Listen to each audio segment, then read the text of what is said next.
We're here at the IRENA General Assembly meeting in Abu Dhabi, where the focus is on accelerating the global energy transition.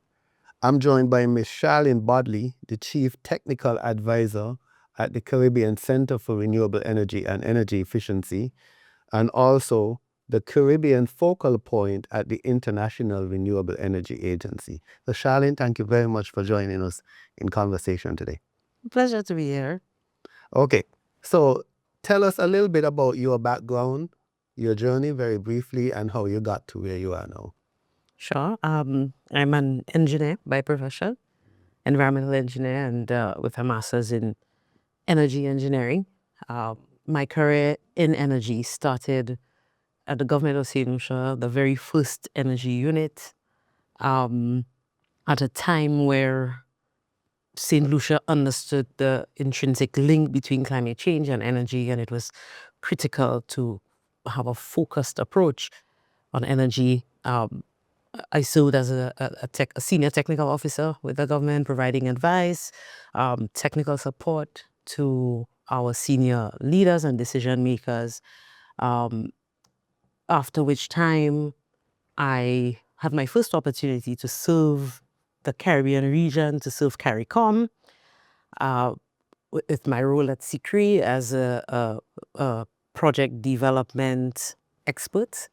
As well, I had the opportunity to pair my technical strengths with my passion for a just transition, an equitable transition, to include that social innovation. And so I was tasked with also mainstreaming gender across the center's work.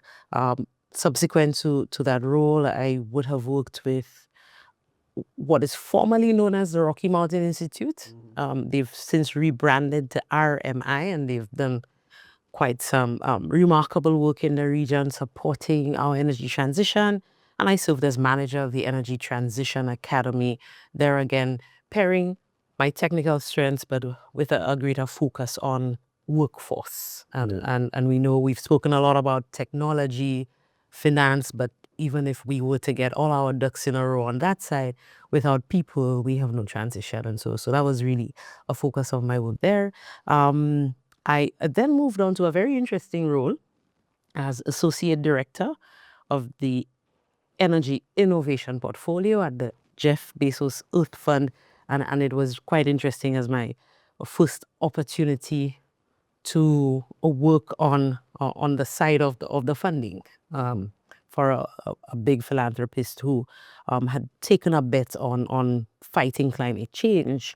And then I really missed the region, so I decided to head back to the Caribbean, and now occupy the two roles that you've spoken about with the Caribbean Center for Renewable Energy, Energy Efficiency, CCREEE, as well as serving as the Caribbean focal point with IRENA. And in my role with CCREEE, I'm actually, my duty station is St. Kitts, and I am focused on SKN 100, which is a project that is geared towards the rapid decarbonization of the energy sector in St. Kitts towards their 100% renewable energy target. So you have a unique perspective because you've seen this thing on several sites, right? And from your perspective, why is this moment so critical in the Caribbean energy transition? For so many reasons. I mean, most recently, we find ourselves caught or in a position that requires careful advancement, but also rapid movement with the current geopolitical stresses and circumstances that have occurred globally. But we have, for decades, we have taken steps, and I think we've been a little careful here and there. We've advanced our policy and regulatory frameworks. We have kept connected with the international community. And so I think we are at a critical point where action, accelerated action is no longer an option. Understanding how energy is so central to the development, the continued development and success, really, and livelihoods around small island developing states really is what is driving this energy transition for us in the region. Energy is linked to all of our sectors. We're dependent on tourism. Energy is an enabler. We are battling the effects of climate change with droughts, and that has affected our water supply. Energy, again, is a driver. And we in the Caribbean, unfortunately, we suffer from among the highest cost of electricity compared to, say, North America. We're paying 5 times that. And so energy, being sovereign states, now also requires that sovereignty in the energy sector as well. How much can we depend on our indigenous sources so as to reduce our reliance on imported fossil fuels? And then it's also a matter of, this is our contribution to climate change. And I know many say, well, the Caribbean is among the least contributors to global greenhouse gases. That is true. But we do also still have that responsibility to our environment and more immediately also to health, because we're talking about emissions and immediately within our small islands, what about the clean air as well? I think that push to renewables from the standpoint of the environment or climate change also strengthens our negotiating power among the international community to really rally their support by their actions in their own countries. So you work with a lot of governments, right? And which can be sometimes challenging depending on where you're working, right? True. What's one of the challenges that you see coming up over and over again? I think one of the challenges would be around financing. I think another unspoken challenge is how we develop our workforce.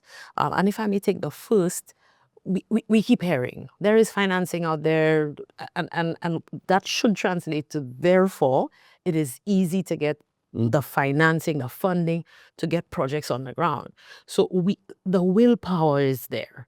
The intelligence as a Caribbean people, that is there. And so why aren't we getting to the point of kilowatt hours coming from indigenous renewable energy sources at the scale and rate that we need? And there's a challenge around who does that. And so my thing is, and this ties into workforce development, that is also related to project translators, if I may. And that means, do we have the capacity where we have sort of coordinators, folks who work across all of our subsectors, folks who work across the utilities, who can translate the project needs across utilities, regulators, the private sector? Do we have the capacity to create these bankable projects that are necessary to move from ambition to practice? And one thing I do think, so I have a belief that we may never be importers of, we may never be net exporters of technology. And so when we think about innovation, that may be a limitation. However, we have significant power to be innovative around our business models, around our approaches. So how are we thinking of finance? We're hearing of success in other global south countries where blended finance has really been what has pushed these countries towards the implementation. So what are we doing in terms of setting up these blended or attracting that blended finance to really push our projects? And one of the challenges we have is de-risking projects. And we hear that over and over. Where does that funding come from? Our governments are struggling in terms of, do we have the fiscal space to take these big financial risks to invest high amounts of money into de-risking projects, because with our small projects, we want to attract investors. And I would say that is a sub-challenge related to financing, the small size of our projects. So diseconomies of scale that make it challenging for us to attract the best investors and developers. I had an earlier conversation with Minister Convis Maynard from St. Kitts and Nevis, speaking about a similar project in terms of the risk that investors would have to consider, the fact that we pay so many hundreds of $millions in fuel costs, that alone should eliminate the risk, right? But from your perspective, what do you think are some of the signals that can give investors confidence that a small island market is ready? Several. I will start with the fact that we have an opportunity, and through organizations like the CCREEE, to take a new approach, and that is aggregation. So pool procurement stands to provide that solution. If our countries are able to come together, and pooling refers to several things. It's not just pooling of procuring technologies, but also services, and increasing that demand by pooling will give investors that signal that it is worth it to enter that region. The second, I would say, our regulatory and policy frameworks need to be strengthened, and that is ongoing, but perhaps we need to accelerate that. One thing I think that happens not only in the Caribbean, but our political cycles can tend to influence or affect the rate at which we transition. And because imagine that a government is in power for 5 years and has one ideology, one approach, and after an election cycle, if you have a new administration, sometimes you have either a lag or a complete stop to certain projects. And so that can tend to throw investors off if they feel that, midway into a project, a political cycle changing can affect the political support on the ground for the project. Right. Do you really think the pooled procurement or shared PPAs can work in a Caribbean context, given that even though we are the same regionally, we have such different electricity acts, energy policies, and so forth? Absolutely true. And it is not a panacea, I must say that. I think it has to be done very carefully. We have to know why we're doing it. And it may not be that all 15 CARICOM member states at the same time would be on that. But what technologies are we going to focus on? What services are we focusing on? I also have a belief that as we explore pool procurement, we should also think about pooling even our human capital. You have cases where capacity is built in one country through experts in geothermal, while another country is also exploring geothermal. Is it worth it to train a large group of professionals on each island, or is it worth it, because countries are developing geothermal at different points, to be able to even pool our human capital and share? So yes, there are going to be challenges. One of the key enablers will be that political will at the highest level. And I reflect on the OECS's approach to health and health procurement. Now, that is a completely different case, because there are nuances related to that health pool procurement that simply we cannot simply superimpose on the energy sector. But certainly there are best practices that we can take from that. Right. Well, in that context, we are at the IRENA General Assembly, right? How do you think Caribbean states, because as the Caribbean focal point, how do you think Caribbean states can use forums just such as IRENA, more strategically beyond just attendance? I mean, Abu Dhabi is a nice place to visit, but Absolutely. you know, I think our leaders have to continue taking up space, not just at forums, and these bilateral agreements and relationships continue to be important. IRENA is very present. IRENA has constantly been supporting the region, so that is no different through its SIDS Lighthouse initiative. Has a heavy focus on the Caribbean, among other SIDS. IRENA provides a platform as well for that South-South learning and cooperation, where Caribbean SIDS can learn from Pacific SIDS or other SIDS around the world.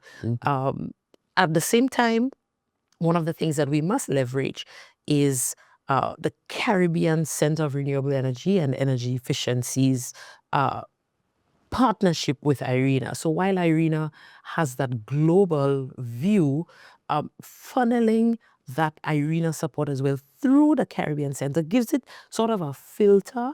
So you have a layer where you have the CCREEE coming in and ensuring that that global support can now be filtered in the context of the Caribbean and supporting the Caribbean SIDS. And in fact, I had a conversation yesterday that was quite interesting.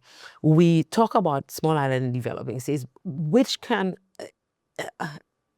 so the context of various groupings of SIDS can be completely different. Not all SIDS are at the front line of climate change as the Caribbean is. So that the effect is different. For example, I would take the hurricane season. That does not affect all SIDS. And even the case of pool procurement could look extremely different for the Maldives, for other Pacific islands.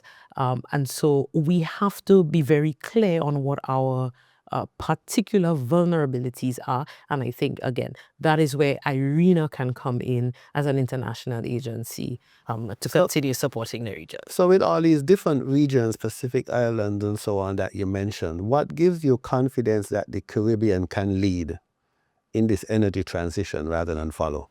The Caribbean has historically led, and the Caribbean has no choice but to lead. And leading does not mean outdoing the other SIDS. It really is going at a pace that is necessary for our context in the Caribbean. And that is understanding the urgency. I don't think we often speak about the urgent. It is now. It is not in 5 years. It is not let us see how it works. It is not let us perfect an approach before we really have to act now, because we're seeing the effects of our Category 5 hurricanes year after year. We're seeing the effect of high energy costs on all of our sectors. So switching gears a little bit, right? Talking about the workforce as a whole, there's a gender aspect of it, there's a youth aspect of it, and so on. What message would you want young engineers and energy professionals in the Caribbean to hear today from someone like you who's experienced it across all different spectrums? I think our youth need to take up space. Our youth need to be a part of the transition now, not tomorrow. So I firmly believe, and one end is speaking to them, but as well, I want to give them the assurance that the current leaders of today are making space for them to be co-creators of that energy transition culture, as opposed to inheriting the structures that are being put in place by today's leaders.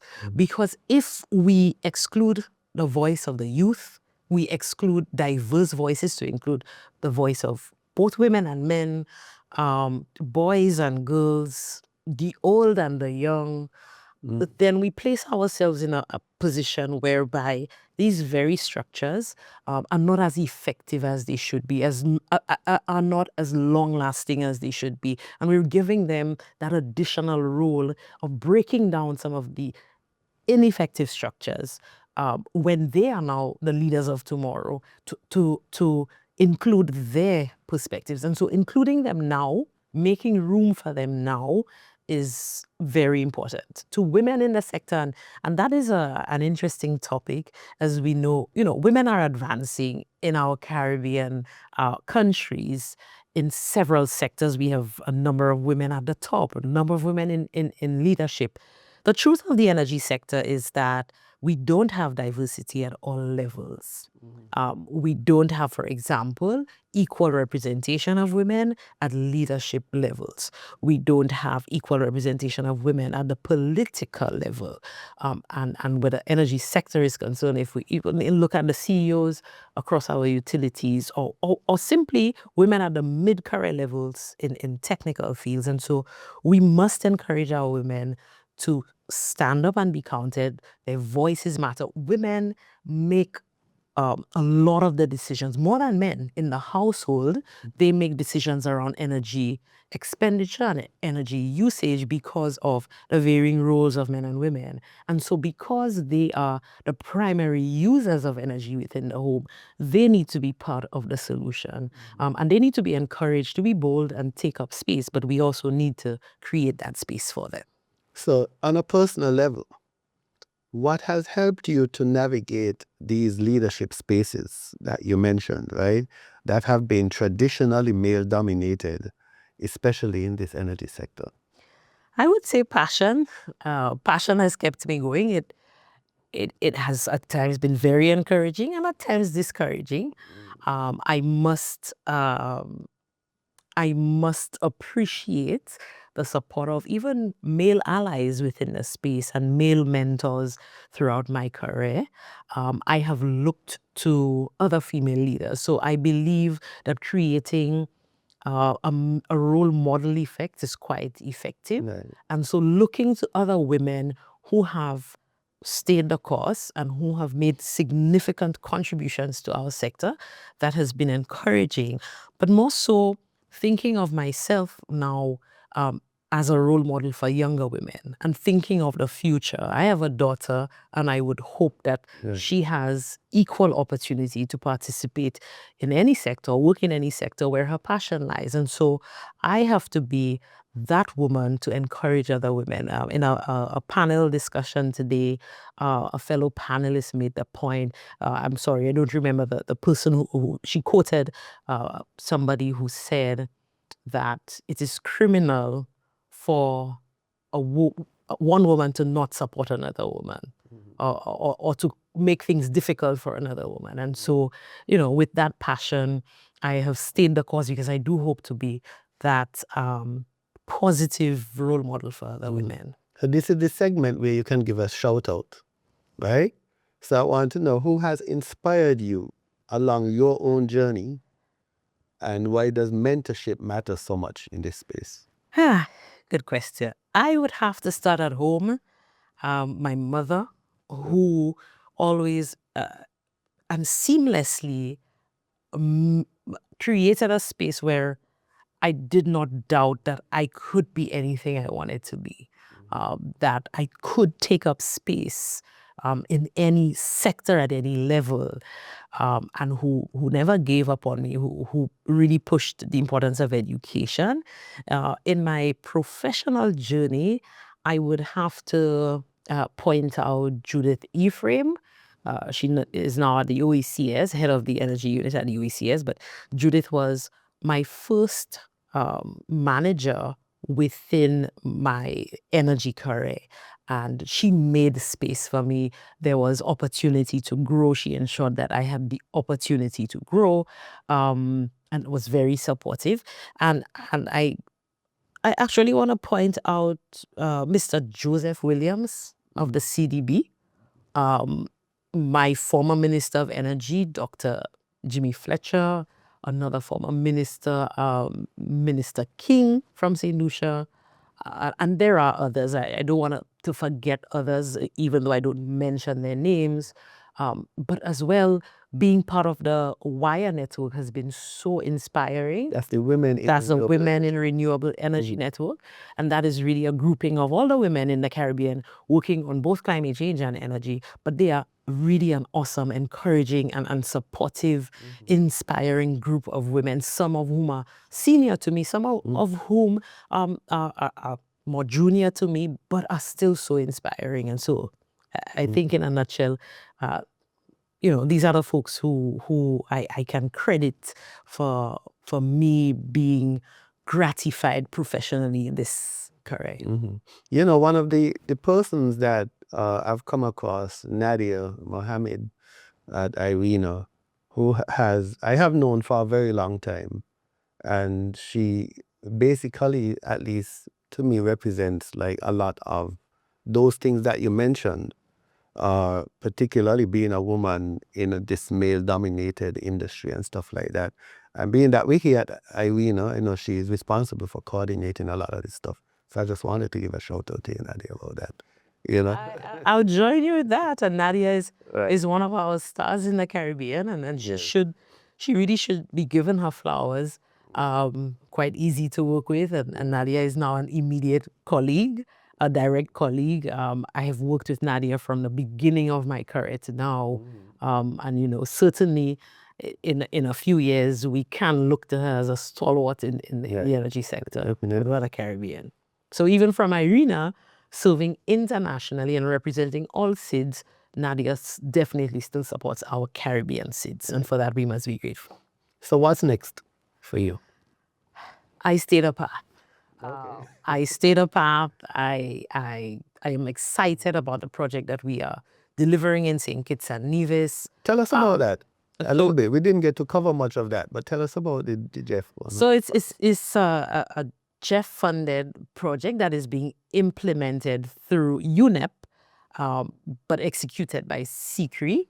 It's a $3.3 million project, and it's basically consists of 4 interlinked components. The first being quite critical, and the first being focused on the legislative and regulatory framework in St. Kitts. Just looking at the national energy policy, energy efficiency legislation, a federal energy commission. What does that structure look like? And so when we think about all what's happening in St. Kitts, the solar project coming on, the geothermal project coming on, the SKN 100 should really complement that. And so timing is important, and we're very keen on delivering this project within short time. Component 2 focuses on demonstration. And the project has a bit of a focus on the public sector. It does not exclude the private sector, but a focus especially for the demonstration on the public sector. And there's a component that's really exciting to me. It's not widely implemented across the Caribbean, but over the last few years, we have certainly looked at, and one of the challenges is with our vertically integrated utilities. We have monopoly utilities across our region. And so a transition cannot exclude your utilities or cannot be insensitive to the structures and the nuances around our Caribbean utilities. And so we've looked at ways and means of creating, and this is what I meant earlier with, we have to be innovative as a Caribbean people, not necessarily around technology, but our approaches. And so how do we ensure that the utility is not disadvantaged? How do we ensure that we can still have private sector participation without excluding the utility and without damaging a utility that is thriving? And ensuring that it's reliable and stable. And so we've been looking at the IUS model. So that is Integrated Utilities Services model. It is essentially a utility acting as an ESCO, an energy service company, where the utility has an arrangement or a relationship with a financing agency. So there's funding going, or finance going from a funding agency to the utility. And the utility, through contracts with service providers and contractors, and that's where the private sector comes in, is the one that puts up that upfront cost for customers, be it public sector customers, private sector customers, commercial customers, residential customers, the utility will now, through these subcontracted services, go in and install renewable energy for their customers, and the customers now will repay from savings. So it's an on-billing mechanism while they pay, because we do know that one of the challenges is upfront cost. And this also gives the utility a means of being a critical part. So it's a model that is utility-centric, that at the same time allows private sector experience. And so one component of this project looks at establishing these models, both with SCELEC and NEVLEC, so the utilities in St. Kitts, and as well Nevis.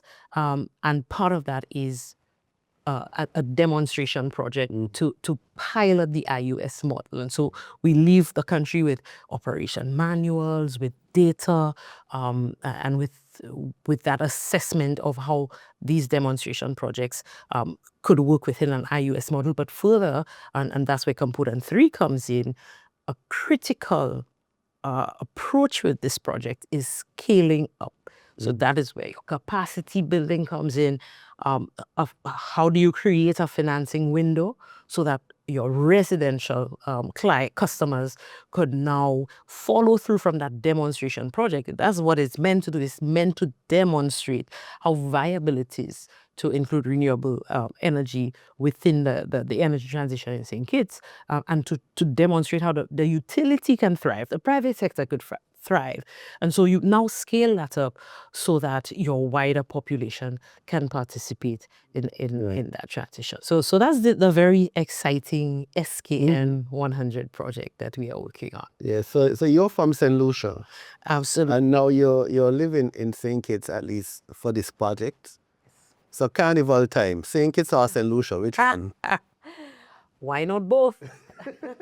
The carnivals don't happen at the same time. St. Lucia Carnival typically is the second week in July. And St. Kitts Carnival is December. If you were to pick one, St. Lucia Carnival. St. Lucia Carnival. I'll have to give it to St. Lucia. I think that's a good point to end the discussion.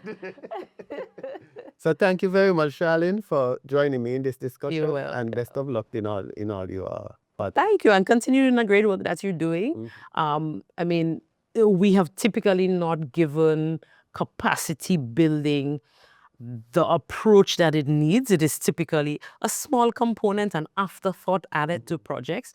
And so I think, GSI has stood out for me in the region as the only organization and entity that has taken on that very difficult task of having a more organized approach, creating a more, so we're moving away from that fly in, fly out consultants to do a short training here and there, but really creating the workforce at the pace and scale that is needed for our Caribbean energy transition. So, I do hope that GSI can continue to grow and continue to serve our region as it's doing. Yes, definitely. Thank you. All right, you're most welcome.